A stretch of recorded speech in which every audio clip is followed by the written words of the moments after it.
cuando decide ponerte a prueba.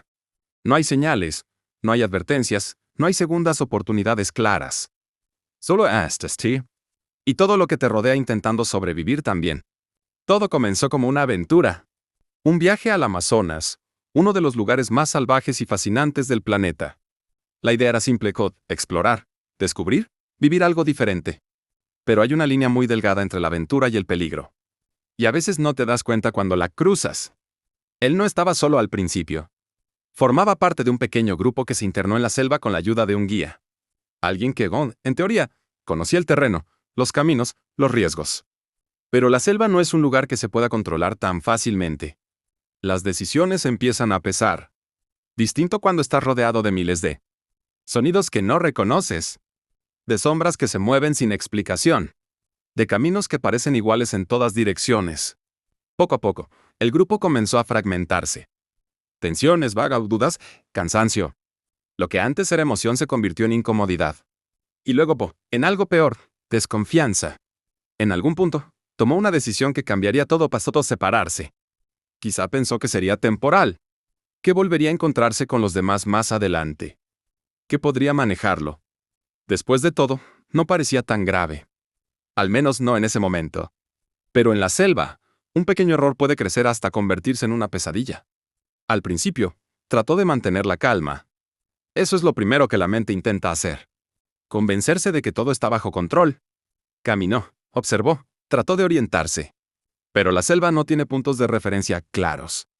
To do es verb, to do es denso. Todo se cierra a tu alrededor como si no quisiera dejarte salir. El tiempo empezó a distorsionarse. Minutos que parecían horas. Horas que se sentían eternas. Y entonces llegó la primera noche. La oscuridad en la selva no es como en otros lugares. No es solo la ausencia de luz. Es algo más profundo. Es pesado. Los sonidos se intensifican. Insectos, animales, hojas que crujen sin que puedas ver qué las mueve. Cada ruido se siente cercano, incluso cuando no lo está. Intentó dormir, pero el cuerpo no coopera cuando sabe que está en peligro. Cada pequeño movimiento lo despertaba. Cada sonido le recordaba que estaba completamente solo. El hambre llegó después. No de golpe, sino poco a poco. Primero como una molestia. Luego como una distracción constante. Y finalmente como una necesidad desesperante. Encontrar comida no era sencillo. No podía confiar en cualquier planta. No podía arriesgarse a comer algo desconocido sin saber si era venenoso. Así que empezó a racionar lo poco que tenía. Cada bocado se volvió una decisión importante. El agua, al menos, estaba presente. Pero incluso eso implicaba riesgos. Beber directamente podía enfermarlo. No beber era peor. Comenzaron a mezclarse. Caminaba sin rumbo claro, tratando de encontrar alguna señal. Algún rastro humano, algo que indicara una salida. Pero la selva parecía no tener fin. Y entonces llegó otro enemigo, su propia mente. El aislamiento tiene una forma particular de afectar a las personas. Al principio, hablas contigo mismo para mantenerte enfocado. Luego, para no sentirte solo. Después, empiezas a perder la línea entre lo que es real y lo que no. Hubo momentos en los que creyó escuchar voces. Pensó que alguien lo llamaba. Que el grupo lo estaba buscando. Que estaba cerca de salir. Pero no había nadie. También comenzó a imaginar cosas escenarios, recuerdos. Que se volvían más vívidos que la realidad. La mente intenta protegerte. Pero también puede jugar en tu contra. El cuerpo tampoco ayudaba. Las heridas comenzaron a aparecer. Cortes, infecciones, picaduras. La humedad constante hacía que todo empeorara. Cada paso dolía más que el anterior. Y aún así, siguió avanzando.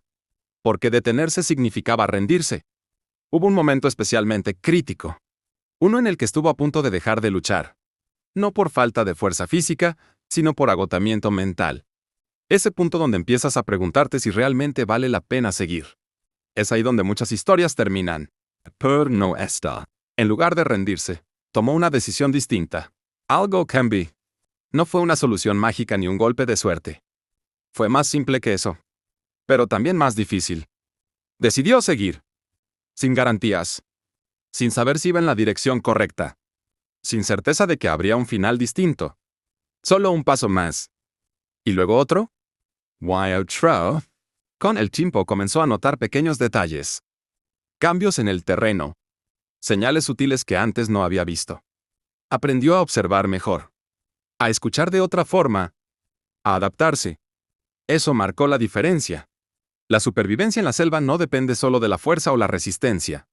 Depende de la capacidad de adaptarte. De mantener la mente enfocada cuando todo alrededor intenta desorientarte. Después de que para él se sintieron como una eternidad, algo cambió. Un sonido distinto. No era un animal. No era el viento. Era algo que no pertenecía a la selva. Es tuvo. Escuchó con atención. Ahí estaba otra vez. Siguió ese sonido como si fuera su única esperanza. Porque en ese punto, lo era. Y entonces, finalmente, encontró lo que tanto había estado buscando.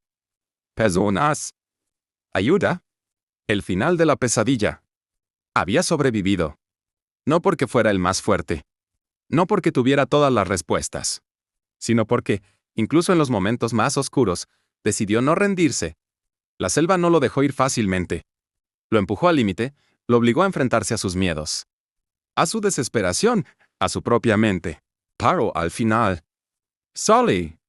Y la pregunta que queda es inevitable.